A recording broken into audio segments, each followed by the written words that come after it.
everyone. Thanks for joining us for today's Q&A webinar that will help you understand the new COVID-19 telehealth regulations.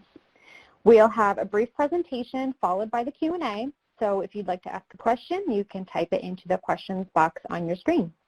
In the box at the bottom of the screen, you can download a PDF copy of today's slides. We are recording the webinar, and the recording will be posted on our COVID-19 resource page, which you can find by going to our website, diabeteseducator.org, and we'll also have a link for you at the end of the webinar. With us today are Chris Keelan from the Billings Clinic in Miles City, Montana, Patty Telgener, Vice President of Reimbursement with Emerson Consultants and ADCES's reimbursement expert. And from ADCES, we have Leslie Kolb, Chief Science and Practice Officer, Sasha Ullman, Director of Diabetes Education and Prevention Programs, Kate Thomas, Director of Advocacy, and Joanne Brinker, Director of Practice and Content Development. So now I will throw it over to Joanne. Thanks, Megan. So let's just jump right in, and the first person who's going to be presenting today is Sasha. And Sasha, we have had a lot of questions around whether or not one-on-one telehealth can actually be delivered for the initial 10 hours. So can you expand on that? Absolutely. So we have, for DSMT, we have always had the option of the physician ordering one-on-one for all 10 hours for that initial referral. And so I have pulled the guidance from the manual here just to share that you can, that a one-on-one visit can be requested for all beneficiaries during COVID-19. Typically, a lot of health systems are seeing that are not able to facilitate group sessions. So that could be one reason, is that there's no group session available within 2 months of the date the training is ordered. But also, if the physician or provider orders DSMT and those special needs are COVID-19 risk, which people with diabetes are generally at more risk for complications if they contract COVID-19, that would be an acceptable reason. So yes, for in-person DSMT, with the referral requesting one-on-one, all participants can get access to one-on-one DSMT in the office. And then for telehealth, that can be offered, that's the same, very similar process is if it's going to be one-on-one for telehealth, the physician would order it, and we'll talk more about the people who can facilitate that. That's great. Thank you, Sasha. So another sort of often question we have is around remote patient monitoring codes and chronic care management. So before we jump into that, Kate, can you give us any kind of update on communication that has come around those codes? Sure, thanks. And I think Patty's going to provide a little bit more information, but in the past day, Medicare has released an interim final rule which details some of the latest changes to help providers respond to the COVID-19 pandemic.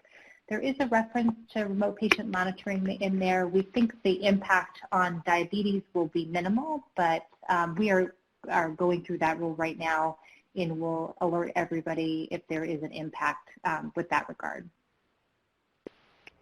Thank you so much. So Patty, can you talk us through a little bit about these remote patient monitoring codes? Sure. So the codes that you see on the slide, the 99457 and 99458, there really hasn't been a lot of change with kind of this recent telehealth expansion. These codes have always been available to be used for services for patients in their home. These are services that the time spent by an RN or a pharmacist can count towards.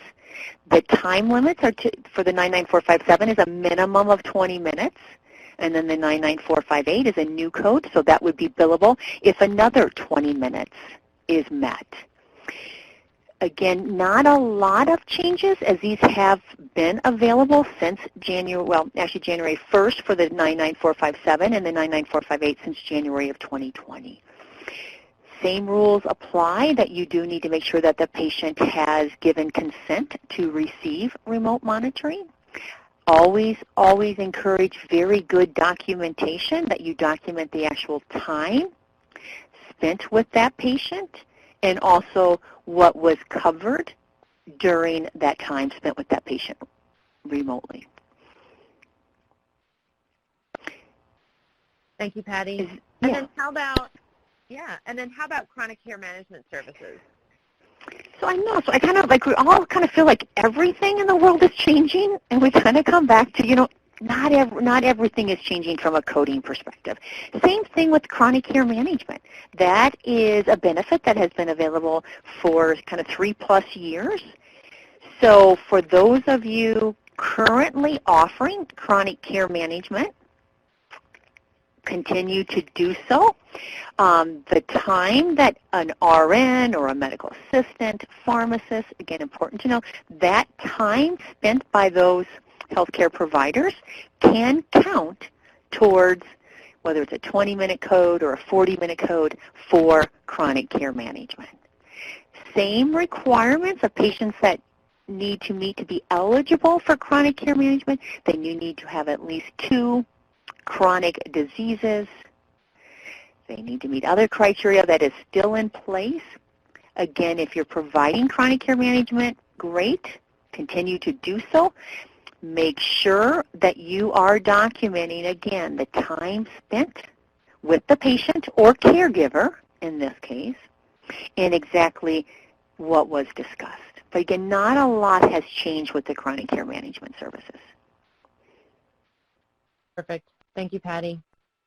Another big question we've had is to review those platforms that were covered on our call on Friday. So Chris, if you could just do a quick review for us on these telehealth platform options. Sure. Those platforms we mentioned on the first webinar that we were giving information on these COVID-19 changes, and they were intended not to be all-inclusive nor something that we necessarily endorsed, but they certainly were platforms that had been identified to us as being able to meet HIPAA compliance as well as the Business Associates Agreement readiness. And there's questions about that. Where would I find a Business Associates Agreement? Those sites, if you actually were to start investigating if that was something your facility or your program would go to use, they would have that for you. They would be able to say, we're ready and here's a Business Associates Agreement, and you could proceed as your facility or your program wanted to. Keep in mind that part of the waiver, 1135 waiver, says that we're to make all effort to adhere to HIPAA compliance and security that a Business Associates Agreement would offer. We aren't necessarily anticipating you'd be audited and penalized, but certainly we want to do the due diligence that indicates. And then secondly, these sites were free telehealth platforms by some recognized vendors, electronic health record vendors. And right now, if you go into, again, just when I was looking at this, clicked into them, they are advertising or supporting that they would offer maybe a 90-day or a free trial or free access through this COVID-19 period. Again, tools that could be useful. Not necessarily are we endorsing or part of an all-inclusive group, but something that you might be able to get started with as far as getting your telehealth platform conduit from you to your patients. Thanks, Patty. And I think that free access and those free trials can really help people determine which one's going to be the best, not only for them as the clinician, but also for the population they serve. So I really like that. So the next one, Sasha, we've had a lot of questions about how does an accredited site do telehealth delivery from their home. So I'd like to turn it over to you to talk a little bit about that. Sure. So I think I went one too far. So yes, so if, for example, the dietitians who are part of a DSMT program are working from home and providing telehealth, if they're a DAP program, we're going to ask that you add your home or wherever you're going to be providing the telehealth from as a community site via the DAP portal. That will just assure that we have information about this new site. That will be for providers who are doing the telehealth from home for DSMT. Similar guidance was provided to dietitians last week on the Academy of Nutrition and Dietetics presentation, where providers would add their home as a primary practice location. In that realm, it was through Medicare hotline, but for DSMT, you would just update via the DAP portal.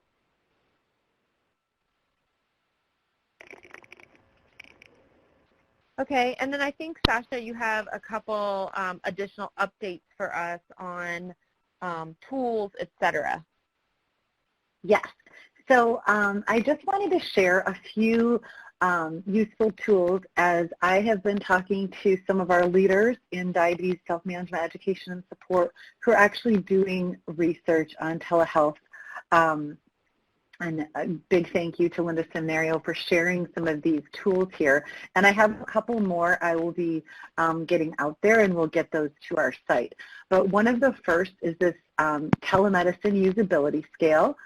These are all fairly brief tools. These are not the these are not the actual surveys, but you can find them in the links here. So this telehealth or telemedicine usability scale goes over some questions over just their satisfaction with utilizing telehealth in this format. And then the other is this diabetes empowerment scale. It's a short form. So you can get that tool right at this link. There's a long form and a short form. I'm figuring a lot of our programs would be looking at the short form in this time frame. And then there's also this SDCA, Summary of Diabetes Self-Care Activities Measure, and I've shared the link. All of the links that I've shared here, when you go to those links, you'll have to look through the article because it's the actual research article, but you will find the full survey there. So these are tools that we're suggesting may be helpful to be implemented if you are looking to engage, or, you know, we've gotten a lot of questions on what metrics should we be looking at. And these should be implemented with individuals before and after they've engaged with our diabetes self-management education programs. And then I have one more update I'll just share on the Medicare Diabetes Prevention Program. We've received a few questions, so we're sharing the information for our Medicare Diabetes Prevention Program. For suppliers and beneficiaries, the increased number of virtual makeup sessions can be offered, and they're able to deliver certain sessions virtually, and they have waived the once per lifetime benefit, allowing MDPP beneficiaries whose sessions were suspended to resume sessions or start over.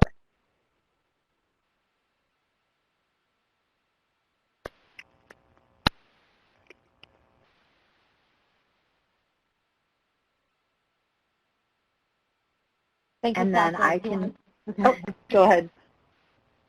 No, go ahead. I was just going to give some updates. We're seeing lots of questions coming in about this, and we know this is a question. So these are the same outstanding questions remain. So we have, the first question was, will Medicare allow DSMT telehealth to be provided, allowing, basically the main question is allowing nurses and pharmacists to furnish DSMT through telehealth. And we are still waiting for a response. We had written a letter to SEMA Vermont, and we did receive a response that they needed more information. And we did provide them with more information, thanks to many of our members who shared information that we could share back to them. So we are still waiting for a response, but we are actively working with them. The second question we are waiting to hear back is for calendar year 2020. We've asked Medicare to waive the requirement that the initial 10 hours must be furnished within a continuous 12-month period. Obviously, people are losing time, so that is an important issue. And then also, we have asked if phone-based, audio-only DSMT visits will be allowed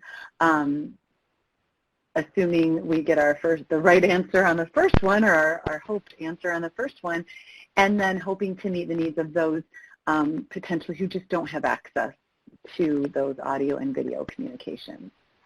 And just wanted to share, I get a lot of questions, does it really say that? I just pulled this up from the CMS manual, the regulations, and highlighted, unfortunately, yes, it completely states who can furnish this DSMT, even though we know most of our DSMES programs are led by nurses, dietitians, and pharmacists. The only people in this list are dietitians of that group. So.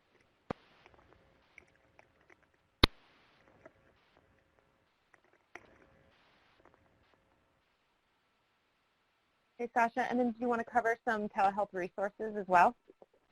Yes. So we've shared a few links here. A lot of these links are on our COVID-19 webpage. This Medicare MLN Matters on Telehealth, typo, sorry about that, has been updated. So if you go to that first link, the fact sheet and the FAQ are linked within that document as well, but we're sharing all these links for you depending on what you're looking for. We have gotten a lot of questions about sort of who can do this, where's the guidance, so that is where you'll find that in that first link. And then these other additional links relate to the COVID-19 waiver and the changes there. And then the final link is for the Academy of Nutrition and Dietetics, their telehealth page for really MNT specific questions.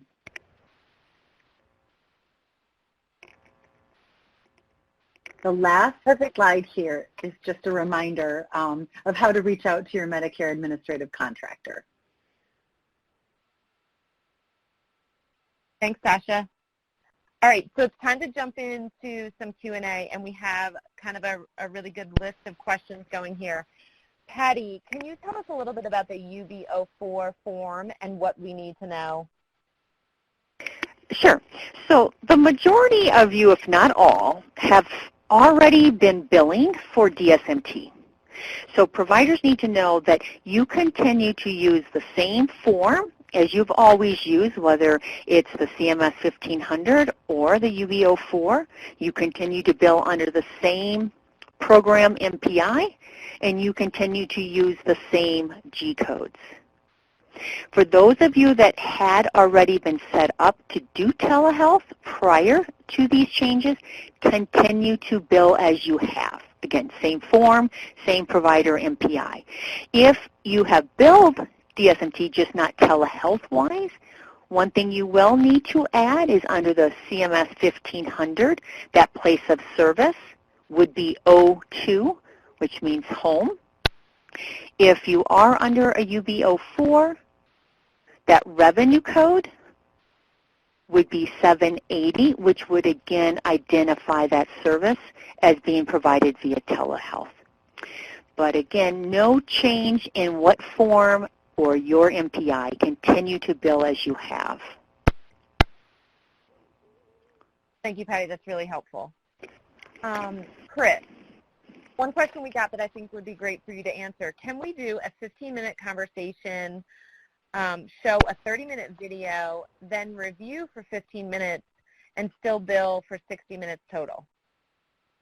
So thank you. And if this is, of course, pertaining to our one-on-one visits that we're doing telehealth with a waiver, I think we need to ask ourselves if that's consistent with the practice that we had when our patients were in person, face-to-face.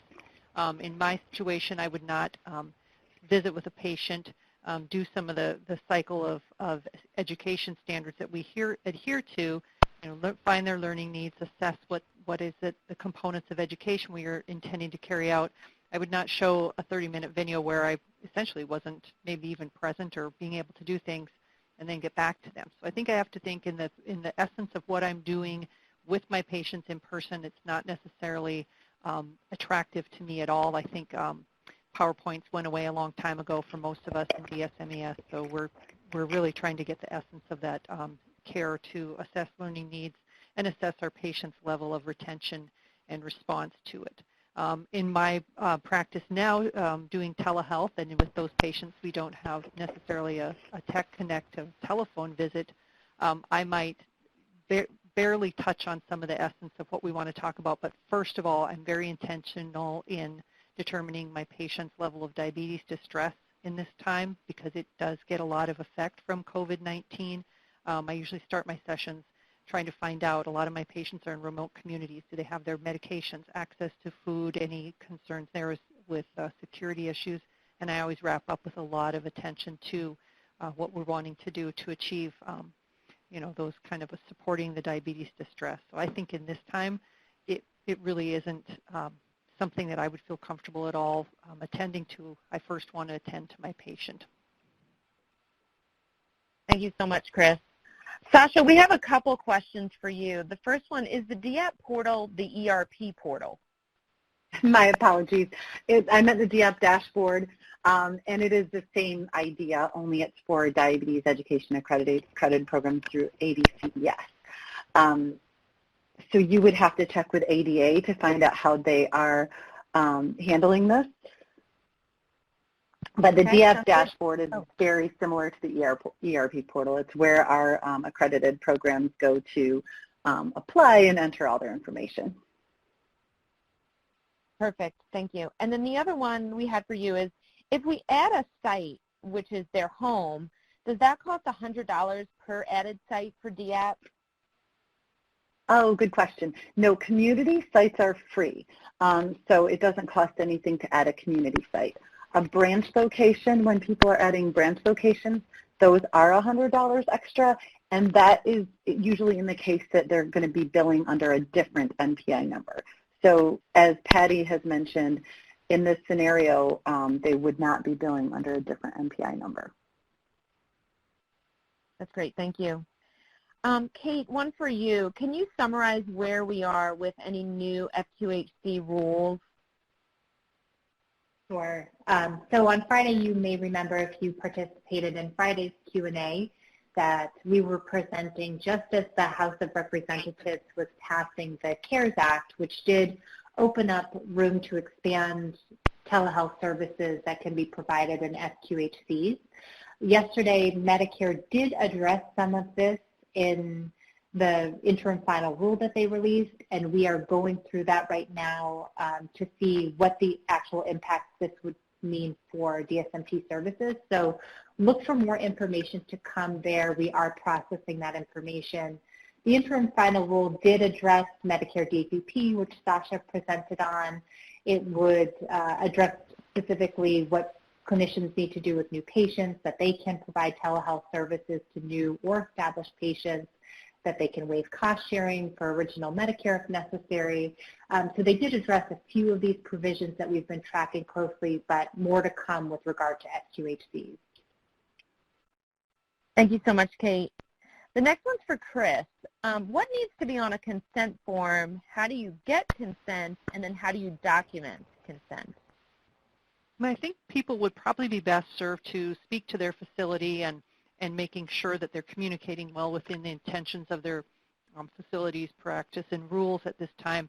In the facility I work in, I obtain that verbally from my patients when I'm in my telehealth session, and I document in my note that patient has verbally consented to audio-video telehealth.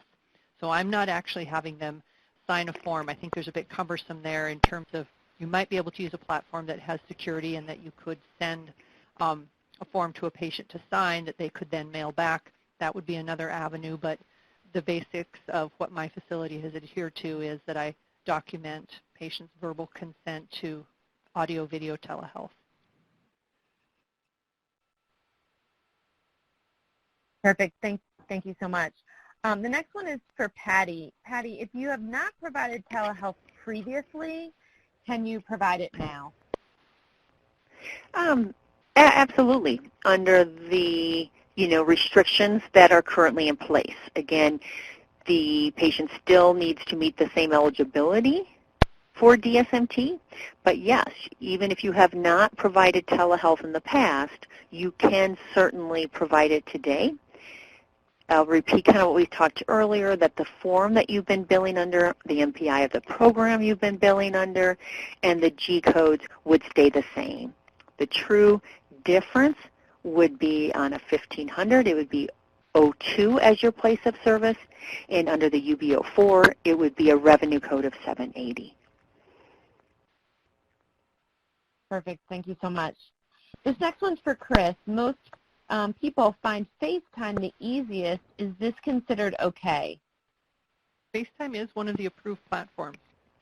And we can go back to the first presentation we did last week. And we did make that notification. CMS has let us know that FaceTime is a platform that is approved. So if that's something your program or facility wants to do, that would be a doable thing. Perfect. Thank you so much. And then I just have one or two others. Patty, are you saying that we can provide telemedicine from home per CMS rules and not from the office? So I think if the question is, can the provider doing the DSMT be in the home? I'm going to kind of kick that back, I think, Leslie, to you or Sasha, because I know that has been addressed in the past, and I want to make sure that we are consistent with that response. Yes. And Sasha, you talked about that some. Yeah, if you want to expand. Yeah, I think we're asking our programs to add their home as a community site temporarily if they're doing that, so that we can track that they're doing that. And so that is our guidance right now, is for our DAP accredited programs to go to our DAP dashboard and add your home location as a community site. And when we get through all this and you go back to your normal office, you can remove that. But that is what we're recommending. Okay, and then last question before we hop off. Patty, can you talk a little bit about whether or not phone only has or has not been approved for telehealth? So typically they are looking for both video and phone, and I think we heard just before that FaceTime is allowed. So we would recommend that in that case you have both the video and the phone. Perfect. Thank you so much. So before we wrap up today, I just want to give a couple of reminders. One is that we've done a kind of a full live webinar with some Q&A, and we've done 2 of these short 30-minute Q&A sessions, which provided an update as well as some opportunity for Q&A. And we encourage you all to go back and listen to all of them as questions arise, but then also to let you know that we will do this again next Tuesday at 2 p.m. So 1 week from today, we will do this also again, same time, same station, 2 p.m., so that as new updates come through this week, we will be able to update all of you on those changes next week. So I'm going to go ahead and turn it over to Megan to wrap us up. Great. Thanks, Joanne, and thanks to the whole team for answering all of your questions. And we want to thank everyone for participating today. The webinar was recorded, and as Joanne mentioned, these recordings are being posted on the COVID-19 resource page, and I have a link to that in the web links box that you see on your screen. And I also added a link to the COVID-19 mega thread discussion on my AADE network. And again, you can download today's webinar slides through the box under the web links that you see on your screen. And we'll leave the webinar room open for a bit to give you a chance to download the slides and check out the links. So thank you, everyone. This concludes today's presentation.